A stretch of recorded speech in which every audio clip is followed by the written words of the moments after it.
read with you, please, a verse this evening from the book of Psalms, and we're going to read in Psalm number 14. Psalm number 14, please, by way simply of reading God's word at the beginning of what I want to say to you. Psalm number 14, and we're going to read at verse number 1.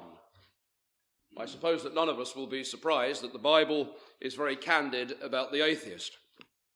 So Psalm number 14 and verse 1 begins in this way: "The fool hath said in his heart, there is no God.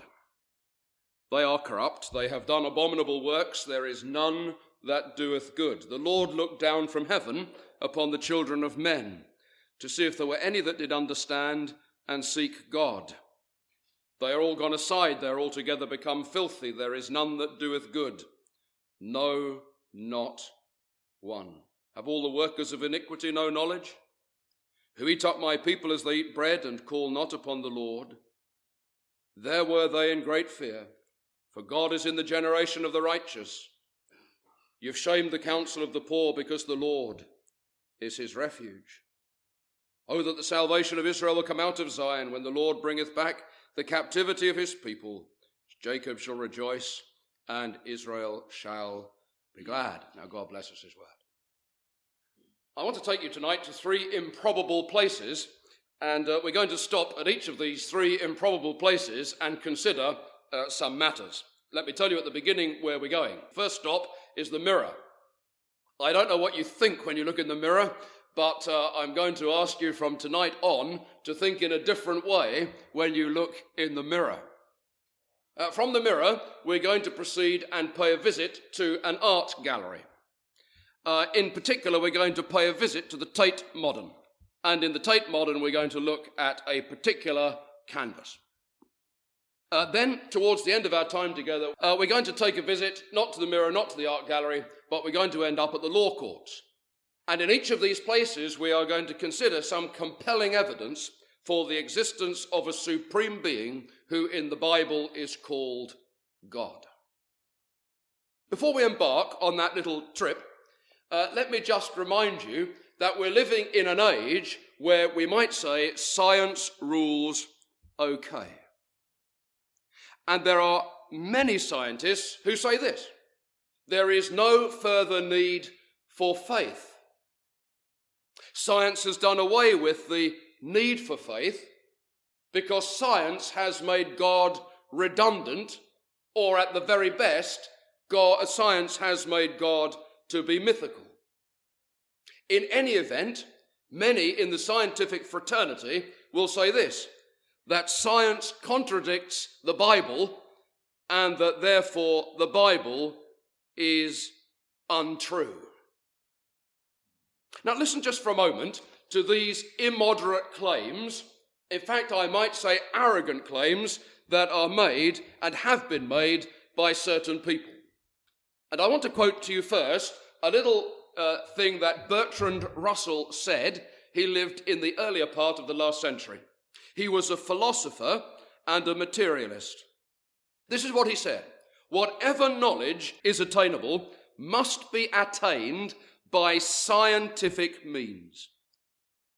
And then he goes on to say this remarkable statement: "And what science cannot discover, man cannot know." Bertrand Russell. Think about this, will you, in a more up-to-date quote from Professor Richard Dawkins. He is the Simony Professor at Oxford University for the Public Understanding of Science, made famous by a whole series of books like The Selfish Gene, Climbing Mount Improbable, The Blind Watchmaker, and more recently, and right in your face in Waterstone's bookshops and elsewhere, The God Delusion. Richard Dawkins says this: that religion is no longer a serious candidate in the field of explanation. It is completely superseded by science. Then can I call to your attention a man by the name of Peter Atkins, who is again a lecturer at Oxford University and a top academic. This is what Peter Atkins has said: there is no necessity for God because science can explain everything. So I just want us to underline in our minds at the beginning of what I'm saying to you this evening, that these claims are both immoderate and, I'm putting to you, arrogant. Bertrand Russell says you can't know anything unless science tells you it. Richard Dawkins has said this, that religion is completely superseded by science. And Peter Atkins from Oxford has said there is no necessity for God because, incredibly, he claims, science can explain everything. And of course, all of these kinds of things are thrown at us continually. They're thrown at us by the BBC in all its atheistic glory. And also by other media outlets which form the opinions of so many people. And such opinions, for opinions only are they, such opinions are widely accepted as fact by the population at large. But I want to submit to you this evening this, that the realities of our present existence, which are observable to the eye and which are known in all of our hearts, point to the existence of the supreme being of whom we have read tonight in our Bibles, when it is that we have read that it is the fool who says in his heart, there is no God. So let's pay our first visit, and I'm going to take you to look in the mirror. Some of you might want to look away pretty sharpish when you look in the mirror. For myself, I'm always glad when the mirror is steamed up. But as we look in the mirror and ask ourselves, what do we see? We might just revert for a moment to the aforesaid Peter Atkins of Oxford University. And this is what he has to say when we look in the mirror. He would have us believe that actually all you see is a piece of slime. Listen to what he said. He said that mankind is just a bit of slime on a planet. So when you look in the mirror next time, you might remember this, that the logical end of atheistic and evolutionary thinking is this, that when you look in the mirror, there is looking back at you nothing more than a piece of slime. Or, if you take Richard Dawkins again and what he says, he simply says that human beings are nothing more than jumped up apes. Which only goes to show that atheistic evolutionary is not very flattering. And it's certainly not something you would ever want to say to your wife, girlfriend, boyfriend, or husband. What in fact do you see? Well, what you do see is this. You see the most remarkable thing that there is on the planet. So your eye, as you're looking in the mirror, and whatever, as I'm looking at you and you're looking at me, your eye is handling 500,000 messages at once. It is doing that through 124 million rod-shaped cells which distinguish light from darkness. And at the same time, there are 6 million cone-shaped cells in your eyes which are there to distinguish colour. Those figures are baffling, but there are some more baffling figures to come. So I hope you're sitting tight. As you're listening to me, and as you listen to anything and at any time that you are listening, your ear is operating at an incredible level of performance, even if it is that your hearing is not so good as once it was. Your ear is, if you compare it to a grand piano, as some have done, in your ear there are 24,000 strings and 2,000 keys. You would understand that would be a mighty big grand piano. If you compare your ear to a grand piano, that's exactly what it is. Here is my hand. Not very pretty, but nevertheless, there it is. And in my hand, there are 650,000 nerve endings. It has been called, by people who are expert in the field, the most precise instrument in the world. Beating away within me is my heart. And whatever your heart rate is, your heart will be beating something like 100,000 times per day. and in your body, there are 80,000 miles of blood vessels. And those blood vessels, of course, convey the blood, and each day cells of blood travel an accumulated distance of 168 million miles. Then you might just remember this as you're looking in the mirror, if you can remember it all. I can't, that's why I've got it noted down, that if you cut your finger on something on your way into the bathroom and there is a drop of blood on your finger, that one drop of blood has 250,000 million cells in it, containing thousands of different substances, all of them necessary for the blood to do what it's supposed to do. Then tucked away in your skull is your brain. And you might wish that your brain was more active, and you might wish your brain was a whole lot quicker than what it actually is. But just think about this for a moment in respect of your brain. It was called by Isaac Asimov the most complex and orderly aggregation of matter in the universe. In the brain, there are 100 billion nerve cells.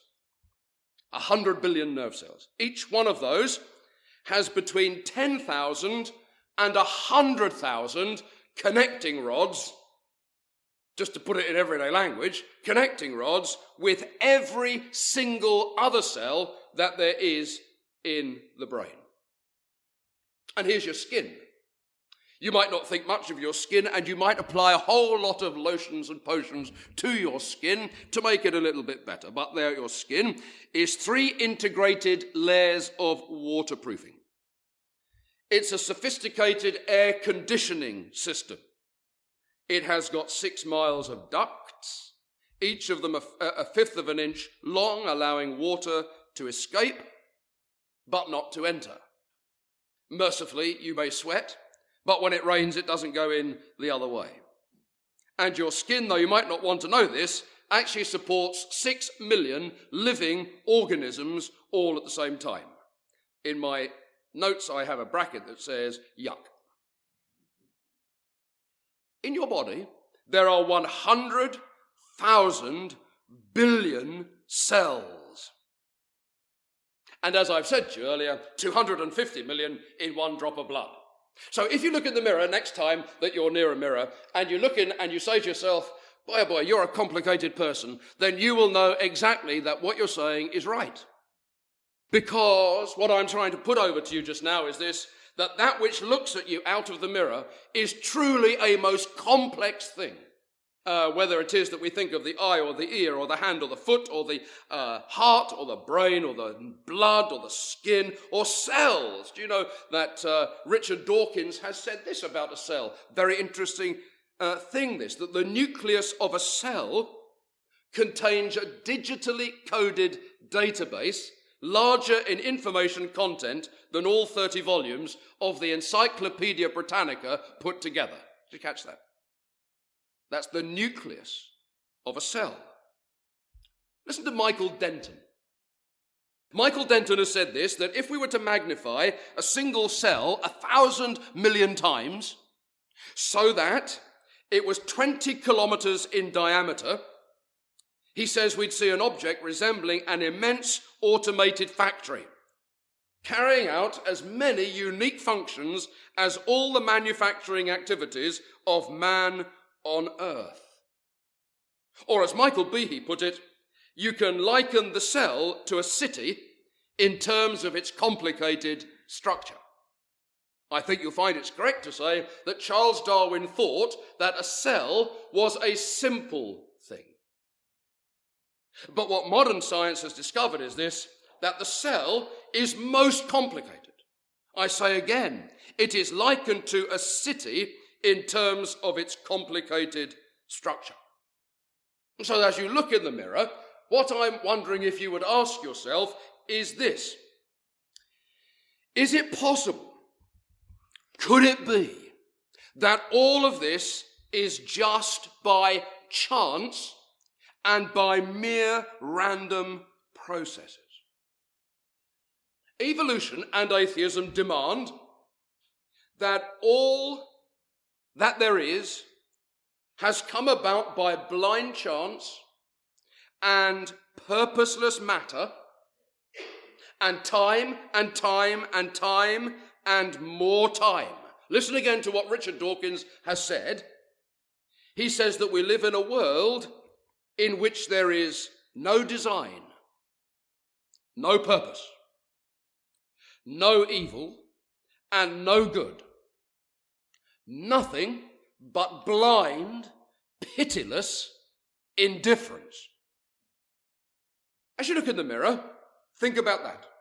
Is it possible that this could be the case? That this is just a piece of slime, this is just a jumped up ape, that here's me in all my complicated splendour? Could I possibly have come about by merest chance, by there being an absence of design, an absence of purpose? Have I come about only as a result of blind, pitiless indifference?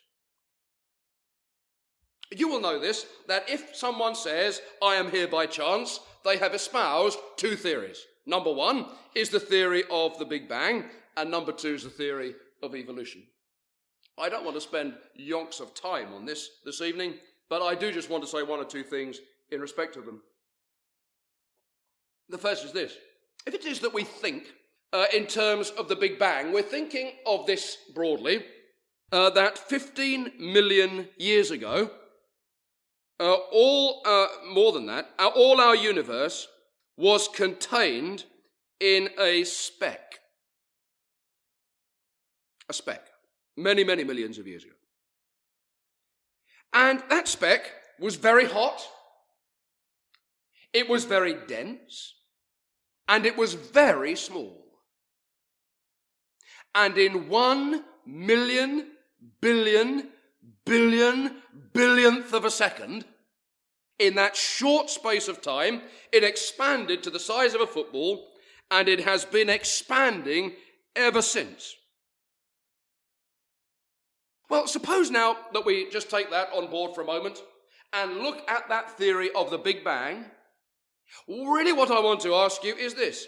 What kind of explanation is that for anything? Think of it like this. We may ask, where did the speck come from, in which the whole of the universe was contained? And further, the atheist says it was just there. But how was it just there? And why was it just there? And we might ask this.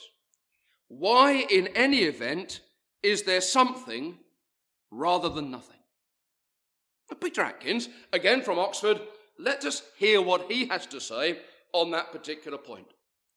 He says that the entire universe is an elaborate rearrangement of nothing. Another astonishing statement.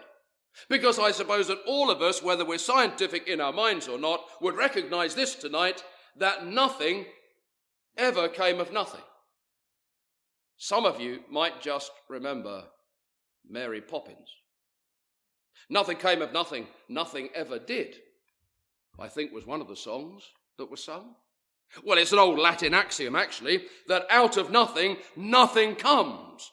So if it is that we postulate the theory of the Big Bang, the question must be asked, where did the speck in any event come from? And how was it there? And why was it there?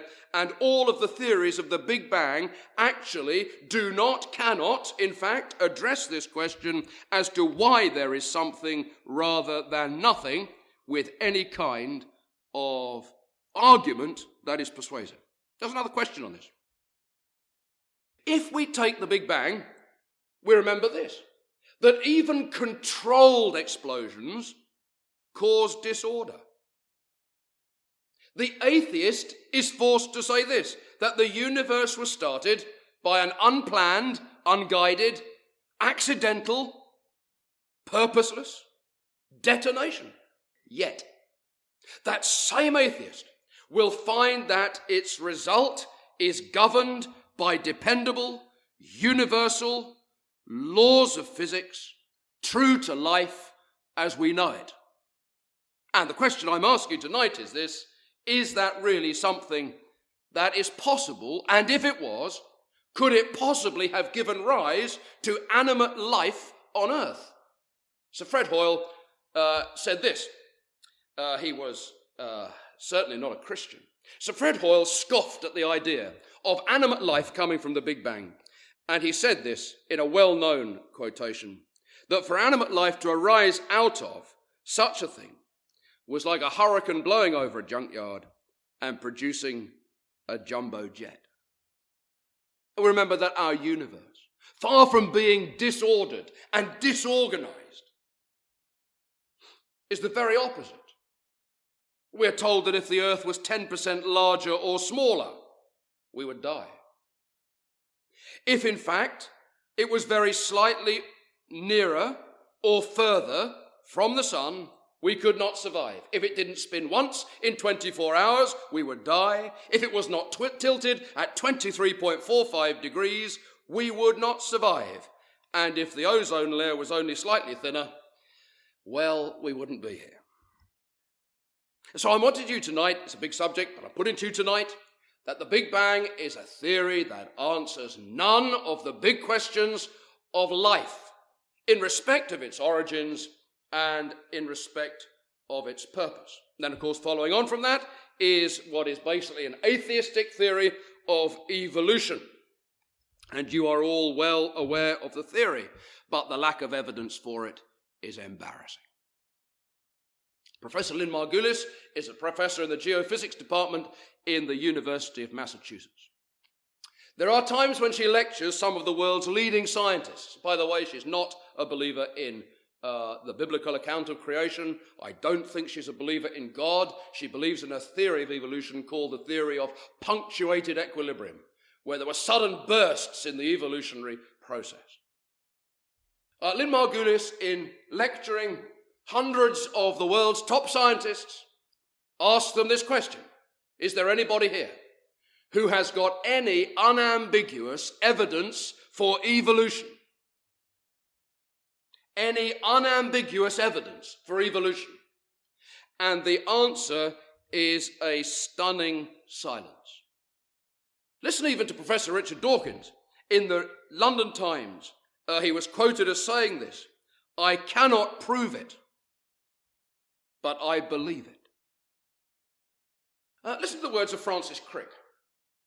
Francis Crick was one of the discoverers of DNA. This is what he says: "An honest man, armed with all the information available to us now, could only state that in some sense the origin of life appears at the moment to be almost a miracle. So many of the conditions which would have to be satisfied to get it going." I kind of come away from reading some of these people with this thought, that they're atheists first and scientists second, and that their objectivity is rather tinged, so that it's hardly objectivity after all. And to prove that, let me quote to you from a man called Professor Richard Lewontin, to demonstrate to you that so many people in this realm, they start with an axiom of materialism. Listen to what Lewontin says. He says, we take the side of science. That's where he starts. We take the side of science, in spite of the patent absurdity of some of its constructs, in spite of its failure to fulfill its many promises of health and life. We take the side of science, he says, in spite of the tolerance of the scientific community for unsubstantiated just-so stories. Because, he says, we have a prior commitment to materialism. Now listen to further what he goes on to say. He says that materialism is an absolute, for we cannot allow a divine foot in the door. Says Professor Richard Lewontin, wherever the evidence might point, we will not allow any thought of God to come into our conclusions. So much for objective investigation in the realm. Listen to Dr. Scott Todd, immunologist at Kansas State University.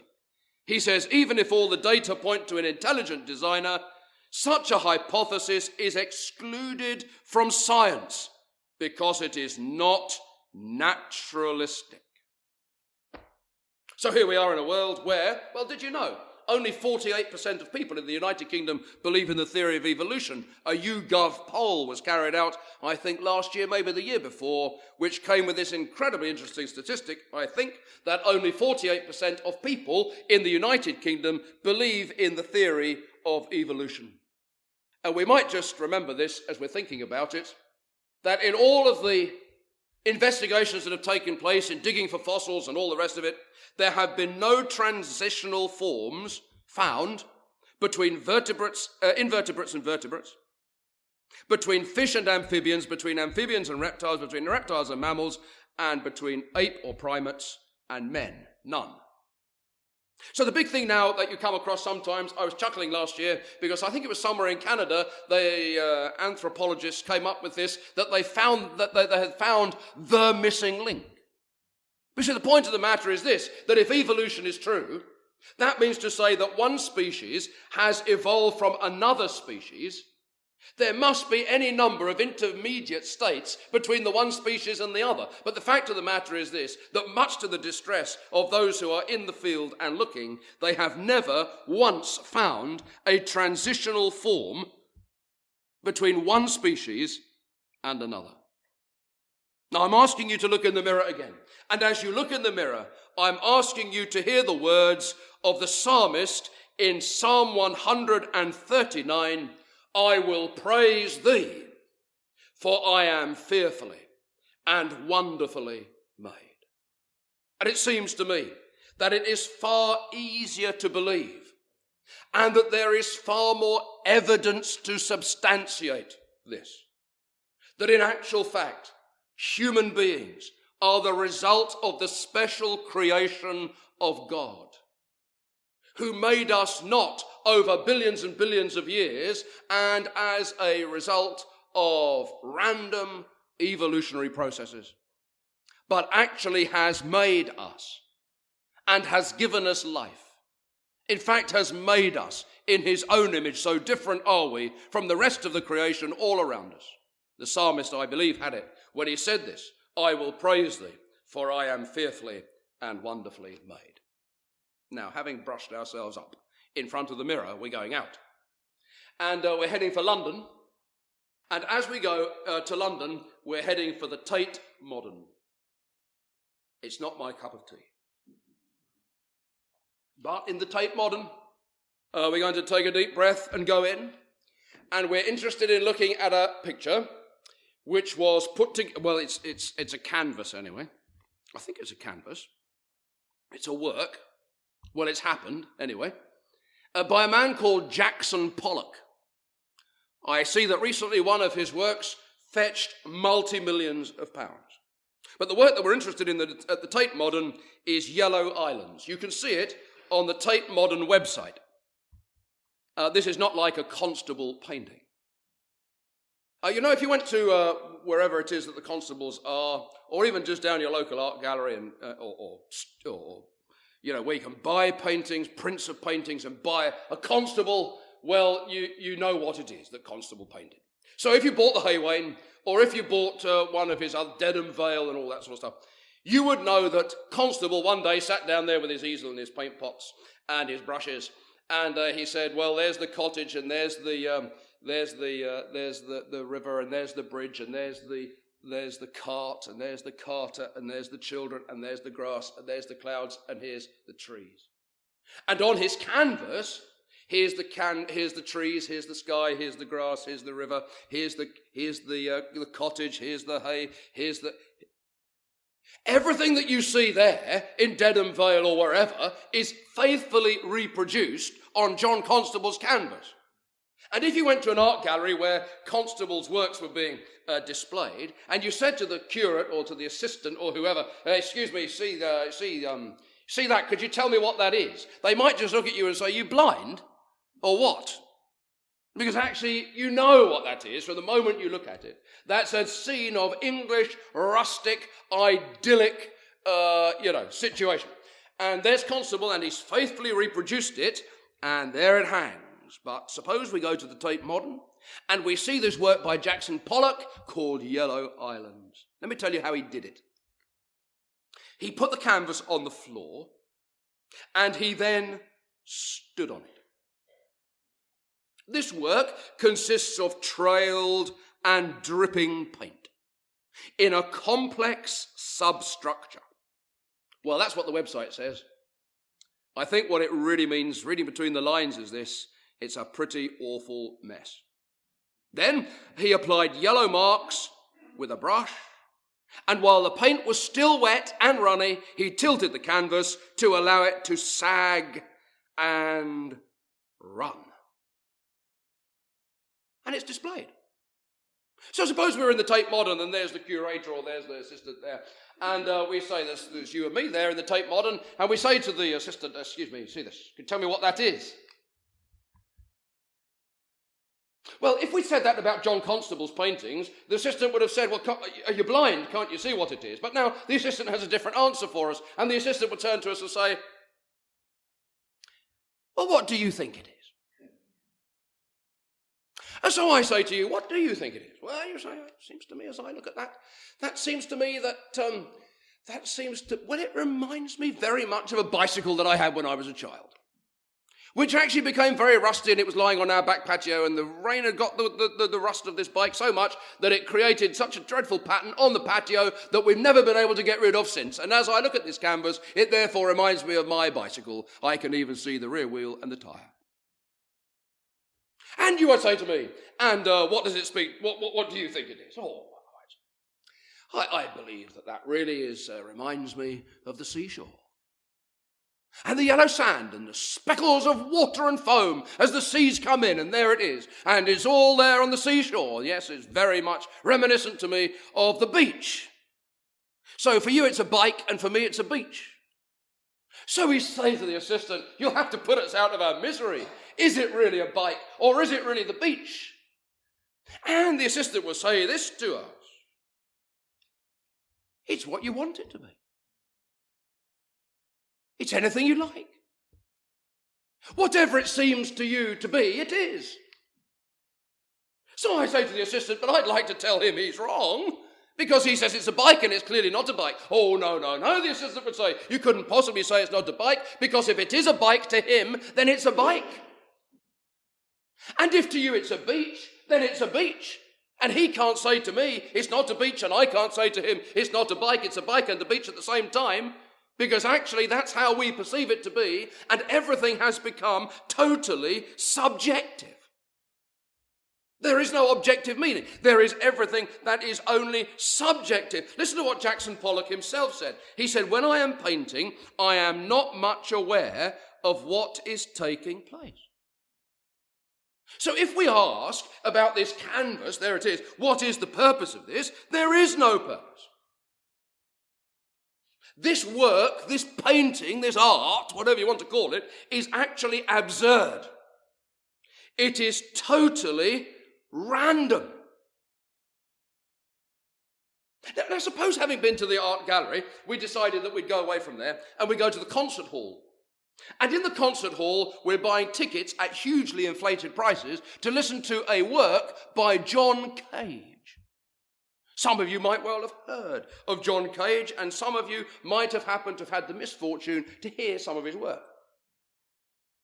My music teacher at school was a massive fan of John Cage, and he used to play this stuff to us. It was dreadful. Let me tell you how John Cage composed his music. He believed that there was no God. Believing that there was no God, he believed that everything was purposeless and random and absurd. There was no meaning in anything. So John Cage would get a couple of dice and he'd throw them. And depending on the number that came up, that would be the next note in his piece of music.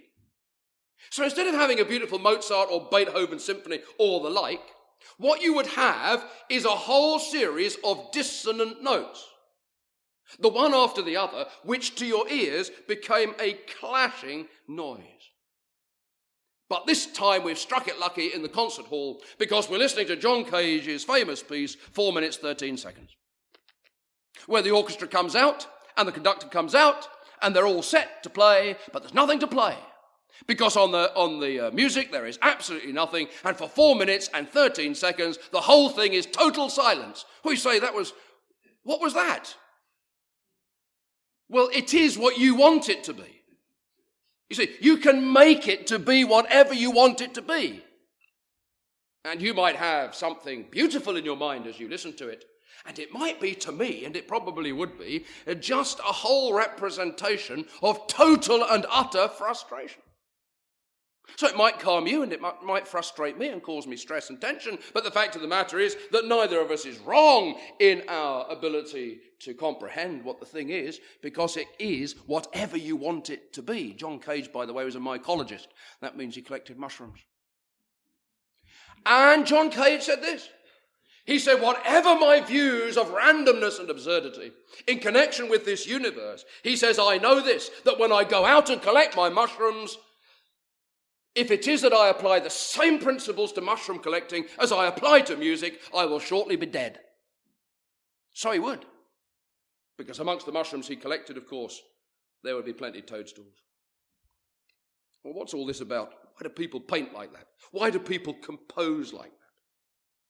Because at the back of it, there is an atheistic and evolutionary and secular and materialistic kind of philosophy. You see, this theory of evolution is not dissociated from everyday life and behavior. Listen again to what Dawkins said. He said that evolution is blind chance working on purposeless matter, and that everything, therefore, is random. Everything is absurd. Everything is purposeless. Everything is meaningless. Listen to George Gaylord Simpson, famous atheist. He says that man is the result of a purposeless and natural process that did not have him in mind. Purposeless. And to William Provine, who was the professor of history and biological sciences at Cornell University, he says there are no gods, no purposes, no goal-directing forces of any kind. He says there is no life after death. There is no foundation to ethics. There is no meaning to life. Listen to this startling thing he said. The universe cares nothing for us, and we have no ultimate meaning in life. What's the result of all that? Suppose that we think that that's true, and that we are people who are slime on the face of the planet, jumped up apes, and that we're here without meaning. There is no purpose in our existence. There is nothing to which we are heading. What's the outcome of all of that? One of the outcomes of all of that was the gas chambers at Auschwitz. The atheist has no right to weep over the 6 million who were killed by the Nazis, the 6 million Jews. The atheist has no right, in actual fact, to worry anything at all about the 55 million who died under Stalin or the 75 million who died under Mao. By the way, when people say that religion is the cause of all the wars, don't you just believe them?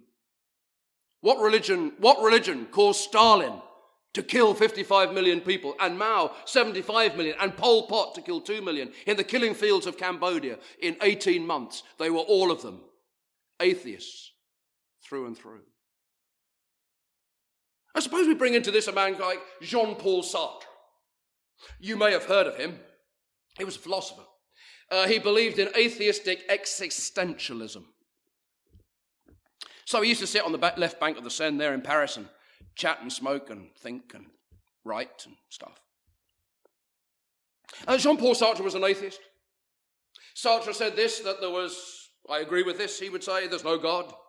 If there's no God, there's no purpose in life. If there's no purpose in life, there's neither right nor wrong. There's no goal-directing forces. Listen to the sort of brand of Sartre's existentialism. Suppose that you were driving up the main street there in Bath. You can't drive the main street in Bath. The main street that you can drive in Bath, suppose you're driving there one night and it's tipping it down, cats and dogs, raining hard. And just down there by the bus stop, there's a little old lady. and she's been to the shops, and she's got shopping bags, and you've got a car, and she's waiting for the bus, and she is getting soaked by the rain. So what you do is this, you come to a conclusion as to what you're going to do. Because you're an existentialist, you see. There's nothing real in the universe. It's all purposeless and absurd and without meaning. The only thing that has anything at all to say to you is when you act as a result of the act of your will. I want you to keep with me in this. So now, Sartre would say this. So suppose you're going down there and there's the lady. You could say to yourself, oh, I think I'll stop and give that lady a lift. So you stop the car and you open the door and you put her shopping in the boot and you make sure she's in, do the strap up, drive her home. When she gets home, she's up the steps, so you take the shopping out of the boot and you carry it up the steps for her. Then you help her up the boot. Then you bring her Zimmer up the steps as well. Then you ring the doorbell, open the door, in you go, make sure she's in safely, boil the kettle for her, come out, get in the car, drive away. By an act of your will, you have authenticated yourself, says the existentialist. But listen to what else he says. He says that every direction of the act of the will is equal. That means this. That you could drive down that street and see that little old lady at the bus stop, and instead of stopping and picking her up and taking her home, you can decide yourself, I'm going to run that woman over. And you can accelerate and you can run her over and leave her absolutely flattened on the road, dead as a doornail. Atheism, existentialism, necessarily says this, that each act of the will, whether it's the one or the other, is equal. There is neither right nor wrong. What you have done in this absurd and meaningless universe is this: you have authenticated yourself. Do you understand what I've just been saying about existentialism? Some of you will and some of you won't, but let me tell you this. If you understand it a bit, then weep for modern man. Because the whole of our Western society is governed by the philosophical thinking that has arisen from atheistic and existentialist ideas. It's everywhere in modern life. But I'm asking you this. Is that true to your experience? You living as a human being. Here is a very difficult question for the atheist. If we came from nothing and are going nowhere, as the atheist purports, how is it that we know that our lives have significance and purpose and meaning? And can I say this to you? That just as when I stand in front of the mirror and I look at the most complex thing on the face of the planet and I come to the conclusion that that which is designed must have a designer, so when I stand and think about my life with its aims, with its purposes, with its intentions, I must conclude that that has not arisen from the processes of mere chance and randomness and absurdity.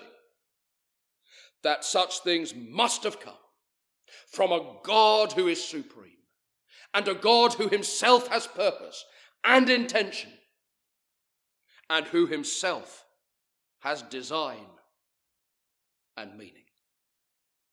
I think about that and I say about purposefulness and I say about meaning in life. Is it possible that that has arisen from a universe where there are no goal-directing forces? Oh no, I say to say that is random indeed, is absurd indeed.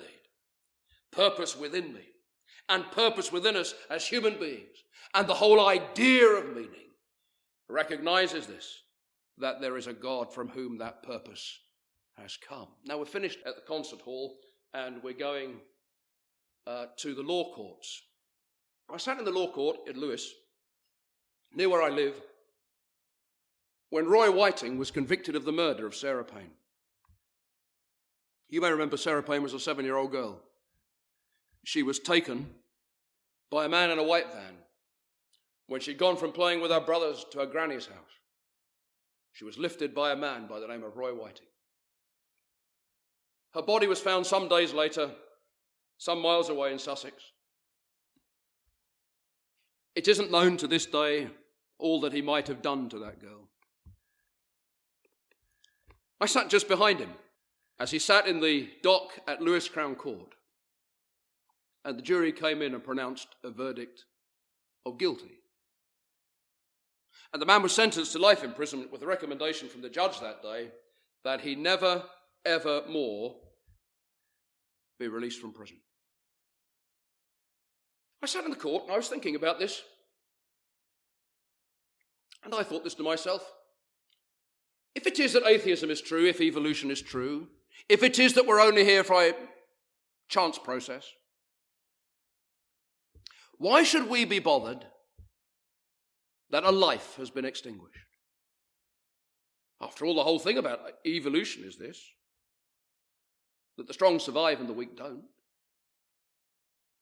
What is it that makes us sit there and think that? I was in the court another day when a man by the name of Andrew Ragg was on trial for the murder of his son.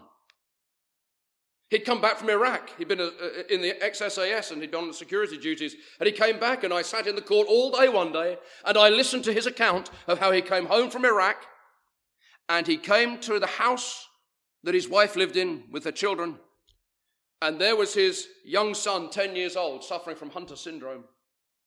It was in all the papers. And how that he felt that he was dying now with this and that he was in pain. And how he came upstairs to his little boy's bedroom and sat on the edge of the bed and held a pillow over his face until he died. I sat listening to his account of that. He got a retrial and, by the way, was acquitted of both murder and manslaughter. I sat listening. And I wondered to myself why it was that we're going through all this process. If in fact there is no God, if evolution is true, if there's nothing beyond if materialism is the ultimate reality, why are we sitting here thinking about why or how this man might have killed his son? Why? Of course, the answer is an evident and obvious answer. And it's this: because that deep within us, there is a great sense that certain things are right and that certain other things are wrong. If it is, you see, that we're thinking in terms of morality, we're thinking in terms of that which is right and that which is wrong. And when you say right, you're thinking absolutely right. And when you're thinking wrong, you can say in absolute terms that this is a wrong thing to do. And suppose there's no God. If there's no God, what happens is this: we only have opinions. If there's no God, what we can say is this: well, I don't think that was very nice of that man to kill that little girl. But if there's no God, and therefore no reference point for morality, no absolute reference point, we cannot say that he was wrong to kill her. We can say it wasn't kind. We can say it wasn't the best thing to do. We could say it was ungentlemanly, but we couldn't say it was wrong. Because in a world where there's no God, there is no right and there is no wrong. That, by the way, is why in our world now, there are certain things you're not supposed to be. You're not supposed to be judgmental, neither must you be discriminatory. Why is that? It is because our present world and our present society is saying this, that there is no absolute right and there is no absolute wrong. I listened to a trailer for a radio program that was coming on a couple of years ago, and they were interviewing, the BBC were interviewing an American woman. She was a Christian. And the interview goes something like this towards its end. The interviewer said to the interviewee, how can you say it is wrong for that if that woman has an abortion, that it is wrong for her to have it? And the answer was this: that she wasn't saying that it was wrong for that woman. She was saying that it was wrong per se. In other words, it wouldn't be right for the woman, she was saying, to say, well, it's right for me to have an abortion, because what she was pointing out was this: that abortion was actually morally wrong, and that therefore it cannot be right for any person ever to say that it's right for me. So without God in the whole equation, all you have is a relative morality. But when you bring God into the equation, you have certainties. You have that which is right, and you have that which is wrong. If there is no God, you cannot say that Stalin was wrong to kill those people as a matter of absolute wrongness. Neither can you say Hitler was wrong. Neither could you say Mao Zedong was wrong, or Pol Pot, or any other of these wretched dictators that have ever lived. Morality needs an absolute reference point for it to exist. And so an atheist speaking about morality in these terms is in fact a contradiction of terms. Yet in our hearts we know this: there is right and there is wrong. There is good and there is that which is evil. And we know deep within us that if we say lie, we're wrong. We know it within us. My question I'm putting to you tonight is this: where does that come from? Our Bibles speak of conscience, of a law of God written in our hearts, that which is known deep within us as being right and wrong. My dear friends, this brings us to the biggest question of all for us. In the book of Acts, in the New Testament, and in chapter 17, the Apostle Paul went to the city of Athens, and he's preaching there at the Areopagus. And as he's preaching, he's speaking about God. There they all were with their shrines and their idols and all the rest of it. And there's a little inscription, it says, to the unknown God. And the Apostle Paul, early Christian preacher, he says to them, look, whom you ignorantly worship, him declare I unto you. He says he's the creator of heaven and earth. He will tell us that he raised his son Jesus from the dead. And the fact of Jesus being raised from the dead is the assurance that God has given us, that one day he is going to bring everybody in this world into judgment. The Apostle Paul said to them that because of this, it would be necessary for them to consider their own position relative to God. These who would know that they had actually done wrong, not that they had acted in just an unhelpful or unkind way, but that they had done wrong things and sinful things. The Apostle Paul says, look, this God that I declare unto you, the creator God of heaven, is the God who now commands all men everywhere to repent, because he has appointed a day in the which he'll judge the world in righteousness by that man whom he hath ordained. Can intelligent people believe in the existence of God? I want to put this to you: that belief in the existence or non-existence of God is not so much to do with intelligence. It becomes a matter of the will. It becomes a matter of the will in this sense, that to believe in God, in the existence of God, brings me to this point where all sorts of things apply to me. This matter about the existence of God is the most pressing initial question that we have to face. If it is that I consider that there is a God, then I recognize that I cannot live as I otherwise would. Aldous Huxley said this, that the most liberating thing about his atheistic thinking that he came to was this, that in fact it liberated him morally and in respect of his conscience. He said it liberated him sexually, it liberated him politically, this notion that there was no God. It left him free to do as he will, with no consequences eternally. But to come to this position where we say there is God in heaven, that means to say this: I cannot live as I like. I cannot expect to live and act, and at the end of things there to be no consequences whatsoever. The human heart yearns, does it not, for justice? Why does it yearn for justice? Because it knows that there is such a thing as justice and fairness and righteousness. But have you considered that that is that which alone can come from God? The claims of the justice and righteousness of God are massive indeed in every life. For we have all of us broken his law. None of us deserve the least of his mercies. One day, Jonathan Edwards, famous Christian preacher, wrote about David Brainerd, that David Brainerd considered that anything he had that was better than hell was all of grace.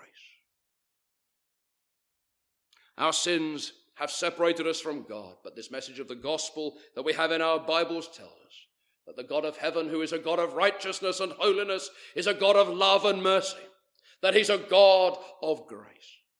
And that though we have broken his laws and sinned against him, and though justice strictly demands our punishment, God has provided a Saviour. And that Saviour, his own Son, the Lord Jesus, in the place of others at the place called Calvary, bore the just judgment of God against sins that were not his own. And he is alive again today as God's living remedy for the human condition of sinfulness. And one day he will be the judge of all. How proper then that we would give earnest and proper and serious consideration to the matter of where I stand, where you stand before the great God of heaven. And remember this, that it is the fool who has said in his heart,